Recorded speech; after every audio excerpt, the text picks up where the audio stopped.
Yo YouTube, it's your bro Yo Elliott here, back with another video where I go over some of the latest news stories and share a little bit of my opinion on them. And today I saw an article on BuzzFeed titled "Some Exercise Types Are Better Than Others When It Comes to Improving Mood.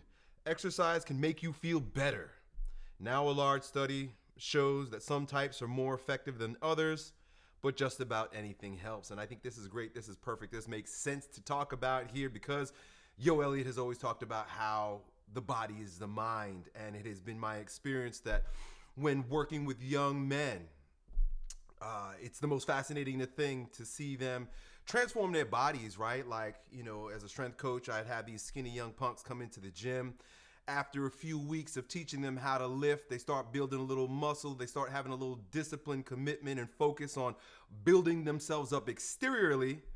All of a sudden, there's a brand new gleam in their eye, a stronger, firmer handshake, and they're just feeling a whole lot better than themselves. It was almost like, it was super astonishing to me very early on in my career to see how rapidly the character of young men would change simply by doing exercise. So of course, I've made quite a few videos and I've really positioned myself in the fitness marketplace, talking a lot about how we can transform ourselves psychologically, characterologically, sociologically, who we are on a mental, spiritual level from the outside in by working with our bodies. And you see this in all forms of embodied meditation like Qigong and Tai Chi and a lot of the martial arts, where in the East they understood that in order to tap into the highest of our mental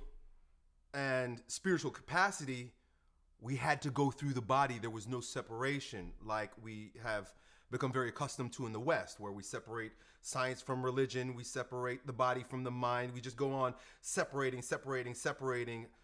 They call it materialistic reductionism, where we're just breaking things down into bigger and bigger pieces, and we know more and more about less and less and less.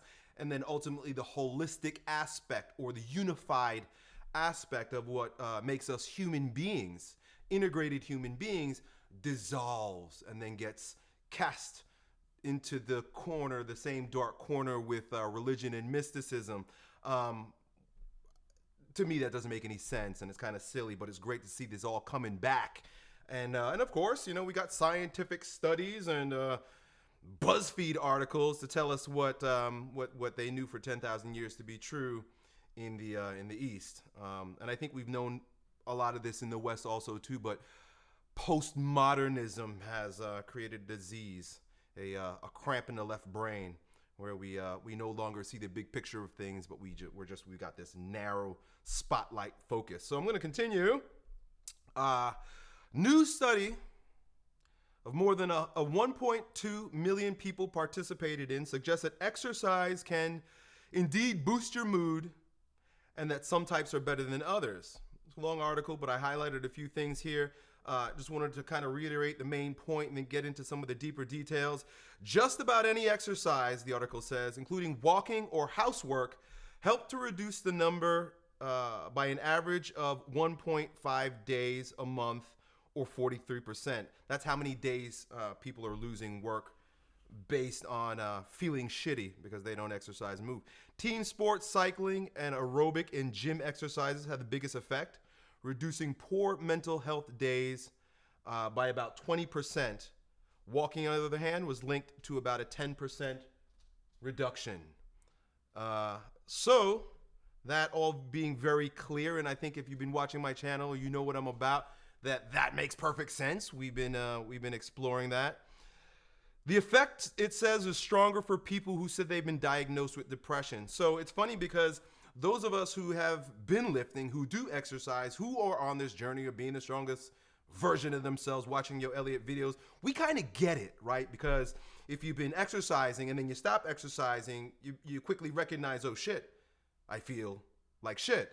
And I know that's the case for me and the people in my life, my wife, my children, when they've been not exercising, not active, not moving, not physically engaged, they start getting grumpy and start getting irritable, start feeling real sluggish. And with that is a deterioration in their character and their personality and in their mood. And then you become really just a shitty person to be around. Now, when it comes to the effect being stronger for people who said they have been diagnosed with depression, you got to understand that people who are depressed, in many cases, it's simply because they're not moving. You know, it's almost like we've got this thing where you're diagnosed with depression that comes out of nowhere. You know, it's think about a car that's having engine difficulties, and so you know you've been driving this car for several hundred or several thousand miles, and it starts to putter out and starts acting real fucked up and weird, and then you say, wow, I don't know what's going on. This depression or this mechanical disruption has descended upon the car. And a lot of times people with depression, they seem as if it's like, this just descended upon me. But if you take the car example and realize that if you lift under the hood and you check the oil and realize, oh, I haven't been maintaining the car. I haven't been maintaining the engine. I haven't been taking very good care of this thing. No wonder why it's falling apart. A lot of times, I'm not saying it's always the case, a lot of times people with depression, it's not a matter of depression descending upon you. It's a matter of you ain't using your engine the way it's supposed to be used. You're not caring for it. You're not maintaining it. You're not taking care of it. So one of the fastest ways to get up out of a depressive fog is to begin moving, you know, maintenance, begin exercising. So anybody that ever comes to me, anybody that ever sends a question, anybody who ever inquires about how to get rid of depression, one of the number one thing I tell people is you got to start taking care of your body. You got to start exercising. That's number one. And like the article says, it could be as simple as walking. We're gonna get into what really is the most effective means in a moment. But you can begin with walking. I said that back in 2013. One of my most popular videos tells you, get up every morning, first thing in the morning, go for an hour walk and listen to audio or podcast programs while you're doing that. I got to turn this fucking binger off when I'm making these videos. So that is basically it's like brushing your teeth. It's like hygiene and health. You got to exercise. So, you know, if you got rotten teeth, you ain't brushing your teeth, you ain't going to blame gingivitis for descending upon your gums, some mysterious force. Nah, you ain't brush your teeth. So we move on. The study finds that team sports were the best for your mood. To be honest, the effects here might not be from exercise, the article says, but from the team camaraderie. So team sports are supposedly the number one best way to reduce the numbers of days people felt bad every month. Yeah, that's what it was, feeling bad every month. But that could be due to factors other than the exercise itself. This reminds me of a depressive season in my life, a season in my life where I wasn't feeling my best. And I was confused, you know. Depression comes from a myriad of different sources, and one of them is mental confusion about place in the world, clarity, path, positioning, focus. And men in particular, we need a very strong purpose, focus, in order for us to feel firm on our feet, what we're doing, what we're about. And I remember all through high school and all through college, I played football. And by playing football, I was a part of a team, and being a part of a team and having a role to play on the team and having camaraderie and having a unified goal with other men just felt great, you know, because it went beyond just me feeling good about myself. It was more a matter of me being the strongest version of myself, doing the best that I can, lifting in the gym, committing to practice so my whole team can elevate, right?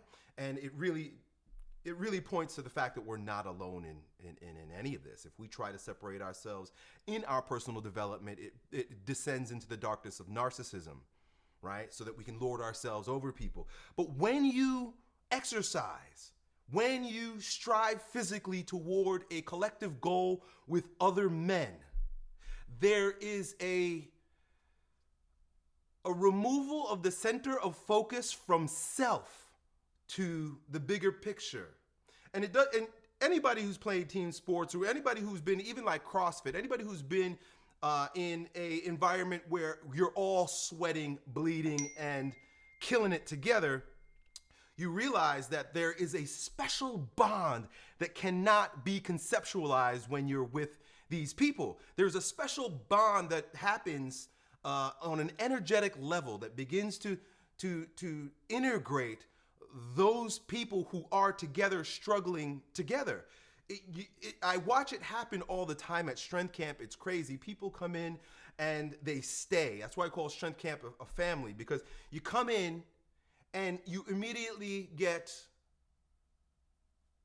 a group of people who are also on the same journey as you are, willing to work together, suffer together, challenge, and encourage one another, all towards the goal of being the strongest version of ourselves, so that we can have the energy and power to empower one another. And that's the Strength Camp mission. Become the strongest version of yourself, not for narcissism, not for glory, not for self and vanity, but we become the strongest version of ourselves so that we can empower one another. And somebody who's been on the team for a month or 2 months or a year sees somebody brand new come into the team, has never exercised before, never moved before, is extremely out of weight. That person immediately acts as a uplifter, empowerer, example for those who are just arriving on the team. So that's just another benefit of exercising in groups like we do at Strength Camp, is that we can lift one another up when others are feeling down. And if you come in feeling out of place and down, the team will lift you up. Going back to my depression, after playing team sports, I went to graduate school where there was no longer any team sports, and I quickly began to realize that these average students, I was a student athlete, these average students are really cutthroat, right? I was in a master's degree program, very cutthroat and very focused in and only of themselves, and how they can pander to the professor to get the best grades and to achieve above one another. It was a brand new experience for me, something that I wasn't familiar with, and it was very confusing for me. And that is why when I left graduate school, I never completed because I was confused about the environment. I started Strength Camp. And Strength Camp has been my effort to recreate the team type environment that's associated with the best way to reduce the numbers of feeling bad every month, like the article says. Study finds that, it's best when we do things together. And that's also why I created Grounding Man. If you ever see some of the Grounding Man videos from our events, we are pounding our chests, we're shouting, we're jumping, we're exercising. Grounding Camp is a program designed to elevate you on that mental, spiritual, emotional level through the body with other men. And I can't reiterate enough how important it is for men to come together in this new world. The world of competition and separation is dissolving, men. When we come together physically, particularly through movement, because men are about extroversion, action, and movement, we solidify our bonds. And when we focus our energy and we have that unified goal, we are unstoppable, men. So that's it. That's the end of that article. I thought that was fascinating and cool. If you're interested in engaging with other men in a physical way, building yourself up in a team environment, check out Strength Camp. We got Strength Camp here in St. Petersburg, but a lot of you guys know, and some of you guys are Strength Camp ambassadors who have opened Strength Camp gyms worldwide. We got guys now in DC, Maryland. We got Strength Camps, about 3 of them in the Northwest. There is Oregon, there's BC, there is Portland, Oregon, and so on and so forth. Go to strengthcampinternational.com or go to strengthcamp.com and click join a Strength Camp, and you'll find Strength Camps even in England. We got Chester, England going on. And so that's my plug for Strength Camp, but really it's my plug for mankind. Keep growing stronger. Love you. Done. Yo, Elliot.